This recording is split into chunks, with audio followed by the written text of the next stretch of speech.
Sheldon Leonard brought me I Spy. Well, I remember the very day he walked into my office and said he wanted to travel a show. He'd never even done a dramatic show that I can remember, and he wanted to cast Culp and Cosby, and so we bought that, and off he went to Didn't Europe. that make you give you pause? I mean, after all, there weren't many blacks starring in television It shows. didn't give me pause, but I've read since that it was considered very daring, and I don't know why it should have been. I mean, Bill was, an established comedian.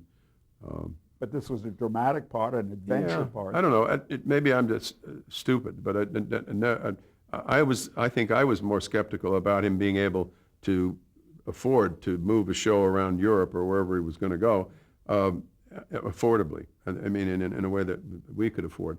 And indeed, he couldn't. As it turned out, he found out he'd have to stay in one area for 3 or 4 episodes, and then he would move to the next one.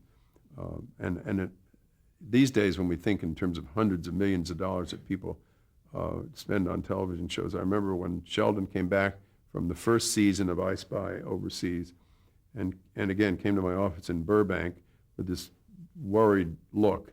It came ask for an audience, if you will. It wanted to come see me, and his problem was he'd gone $400,000 over budget for the entire first season, which is, nothing today. But he was just such an honorable guy. That was bothering him, and he was wondering whether we could help him with that.